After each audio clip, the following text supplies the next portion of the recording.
అందరికీ నమస్కారం. Welcome to untold history Telugu channel. బంగ్లాదేశ్లో హిందువులను చంపిన తీరుకు హిందువుల గుండెలు ఎంతగా మండాయో, పిడికిళ్లు ఎలా బిగుసుకున్నాయో, కళ్ళు ఎలా విషాదం కమ్ముకున్నాయో, ప్రతీకారం కోసం మనసు ఎలా మండిపోతోందో ఈ మొత్తాన్ని ఒక వ్యక్తి తన తూటాల్లాంటి మాటలతో వ్యక్తం చేశారు. ఆ వ్యక్తి ఎవరో కాదు, మన యూపీ ముఖ్యమంత్రి యోగి ఆదిత్యనాథ్ గారు. భారతీయుల అందరి తరఫున జరిగిన దానికి ప్రతిస్పందన ఎలా ఉంటుందో రాసిపెట్టుకోండి అంటూ వార్నింగ్ ఇచ్చారు. ఆయన ఉగ్ర రూపానికి అంతా సౌండ్ మానేసి చెవులు మాత్రమే ఓపెన్ చేసుకున్నారు. హిందువులపైన జరుగుతున్న హింసకు దీపు చంద్రదాస్ హత్య పరాకాష్ట.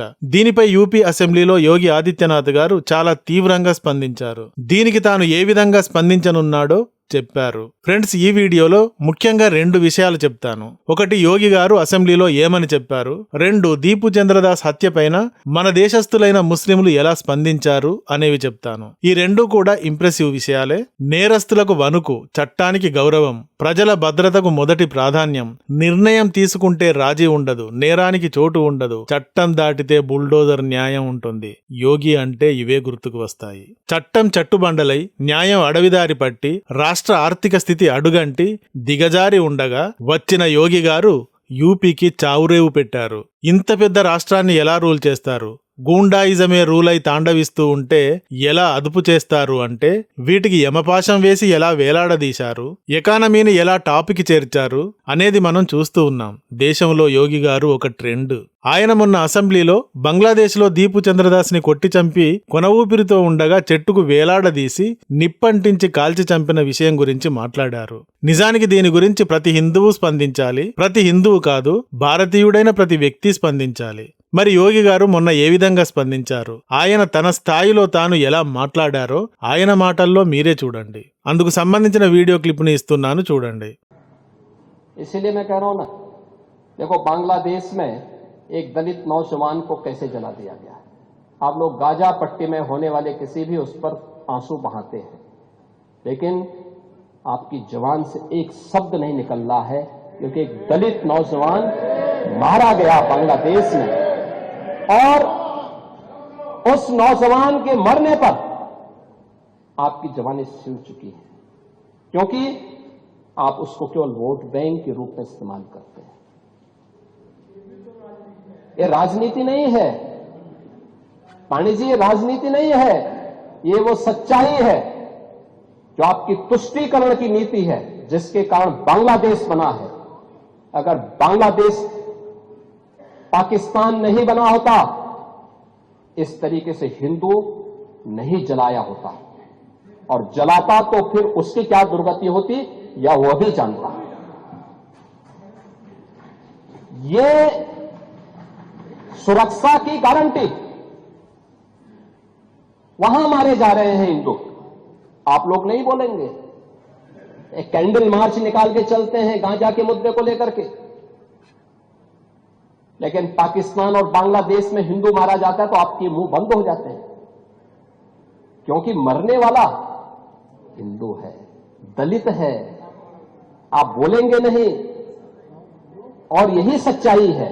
निंदा प्रस्ताव पारित होना चाहिए, और ये प्रस्ताव नेता विरोधी दल की तरफ से आना चाहिए.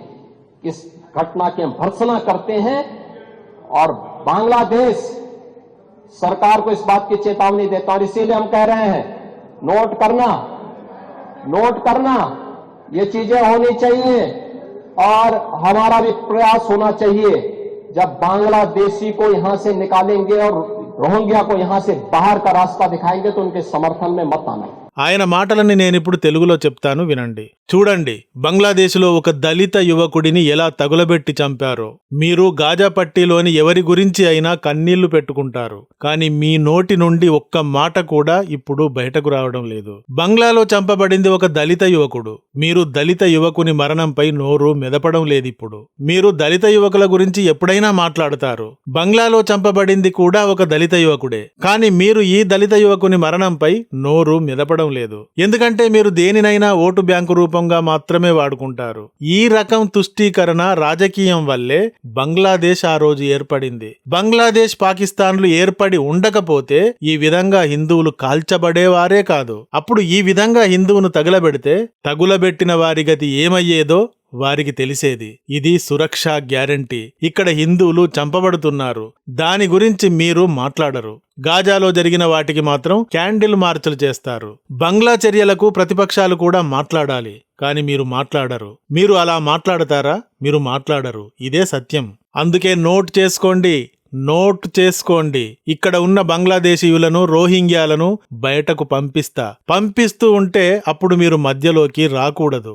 ఇది ఆయన మాటలకు తెలుగు అర్థం. బంగ్లాదేశ్లో దీపు చంద్రదాస్ దారుణ హత్యను చూసిన వారికి ఎంత మండిపోతుందో ఆ మంటను అంతా యోగి గారు తన మాటలతో చూపించారు. హిందువులు బంగ్లాలో 1.5 కోటి మంది ఉన్నారు. మరి బంగ్లీయులు భారత్లో లేరా అంటే సుమారుగా 2 కోట్ల మంది ఉంటారు అని అనధికారిక అంచనా. వీరంతా ఇల్లీగల్ అండ్ రెఫ్యూజీల రూపంగా ఉన్నవారే. లిటరల్లీ బంగ్లాలో ఉన్న హిందువులు వలస వెళ్లిన వారు కాదు, వారు స్థానికులు. బంగ్లా కూడా భారత్లో ఒక భాగంగా 1947 దాకా ఉండేది కదా. తమ స్వంత దేశంలో తాము ఉండేవారు. వీరు 1947లో వేరైన తర్వాత అక్కడే అలాగే ఉండిపోయారు హిందువులు. వారు వారి సొంత భూమిపైనే ఉన్నారు. కాని బంగ్లీయులు అలా కాదు. బంగ్లా విమోచన సమయంలో పారిపోయి భారత్లోకి వచ్చిన నాటి నుండి ఇప్పటిదాకా అంతా వలసలుగా, ఇల్లీగల్ ఇమ్మిగ్రెంట్స్ గా వచ్చిన వారే.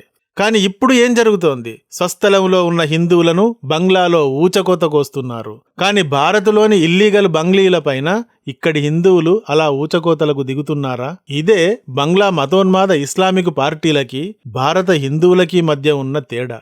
అడవి మృగాలకి, మానవతా విలువలకి కట్టుబడి ఉండే నాగరికులకి మధ్య ఉండే తేడా ఇది. ఒకవేళ భారత్లో ఎవరిపైనైనా హిందువులు ఇలాంటి దాడికి దిగితే, ఏ చిన్న ఇన్సిడెంట్ అయినా జరిగితే బంగ్లా, పాకిస్తాన్లు స్పందించడం కాదు, మన దేశం లోపలి ప్రతిపక్ష పార్టీలు, హిందూయేతర మతాల వారు, సెక్యులరిస్టులు భయంకరంగా విరుచుకుపడతారు. హిందువులను, హిందుత్వాన్ని చీల్చి చెండాడుతారు. ఇలా చీల్చి చెండాడేవారు హిందువులపై మరణకాండ జరిగినప్పుడు మాత్రం నోటికి సీల్ వేసుకుని గమ్మున ఉంటారు. ఇప్పుడు బంగ్లాదేశ్లో దీపు చంద్రదాస్ హత్యను గురించి ఇలా మనుషులన్నవారు ఎవరూ చేయరు అని కేవలం జాతీయవాదులు, హిందూ భావజాలం ఉన్నవారు మాత్రమే ఖండిస్తూ మాట్లాడుతున్నారు. అంతేగాని హిందూయేతరులను గురించి ఫ్రస్ట్రేట్ అయిన వారు ఒక్కరైనా ఈ సందర్భంగా ఖండిస్తూ మాట్లాడడం లేరు. ఇదే విషయం యోగి ఆదిత్యనాథ్ గారు చెప్పారు. మీరు గాజాలో ఇజ్రాయెల్ చేసే అటాక్స్ ని, అక్కడ చచ్చిన వారిని గురించి నోరెత్తుతారు, క్యాండిల్ ప్రదర్శనలు చేస్తారు. కానీ బంగ్లాలో చనిపోయిన ఒక దళిత యువకుడిని గురించి మాత్రం మూసుకుని ఉంటారు. అందుకే మీరు నోట్ చేసుకోండి. ఇక్కడ ఉన్న ఒక్కో బంగ్లీయుడిని, రోహింగ్యాని పట్టుకుని బయటకు తోస్తాను. అప్పుడు కూడా మీరు ఇలాగే మూసుకుని ఉండాలి, అడ్డు రాకూడదు అంటూ సభలో ఉగ్రరూపం ప్రదర్శించారు. దెబ్బకు దెబ్బ తీయడం, కాల్చి వాత పెట్టడం ఇచ్చినంత రిజల్ట్ ఏదీ ఇవ్వదు. రారా నా కొడక అని 1కి 2 లాగి కొడితే వాడు మళ్లీ జోలికి రాడు. బలవంతుడు మాత్రమే గెలుస్తాడు. ఇదే చరిత్ర. అలెగ్జాండర్ ఎలా గెలిచాడు? ఓడిన రాజుల తలలు తీసి, ఓడిన దేశాలను తగులబెట్టి గెలిచాడు. చంద్రగుప్తుడు ఎలా గెలిచాడు? నందులను తొక్కి గెలిచాడు. శివాజీ కత్తితో మాటు వేసి గెలిచాడు. అంతేగాని అక్కడ బంగ్లాలో హిందువులను మతోన్మాదులు అత్యంత పాశవికంగా చంపేస్తూ ఉంటే ఇక్కడ అదే బంగ్లీయులను మనం నెత్తిన పెట్టుకుని పూజించాలా? వారికి ఇక్కడ 3 పూటలు తిండి పెట్టి మేపాలా? నెవర్. ఒక్కొక్కడిని పట్టుకుని బార్డర్ దాటించడమే. యోగి గారు ఈ పని చేసి చూపిస్తాను అన్నారు. నోట్ చేసుకోండి అని 2 సార్లు చెప్పారు. మోడీ గారి తర్వాత యోగి గారే ప్రధాని అన్న అంచనాలు చాలా ఉన్నాయి. మరి ఆయన గాని పీఎం అయితే మోత ఎలా మోగిస్తారో చూడాల్సి ఉంది. మీకు ఇక్కడ మరొక సీన్ గురించి చెప్తాను. ఇది ఖబర్ ఇండియా అనే ఛానల్లో వచ్చింది. ఇందులో యాంకర్ ఒక ముస్లిం కమ్యూనిటీ ఉండే ఏరియాకు వెళ్లి అక్కడ ఉన్న 10-15 మంది యువకులను కొన్ని ప్రశ్నలు వేస్తాడు. మీకు ఆసక్తి ఉంటే ఈ వీడియోను మీరు కూడా చూడండి.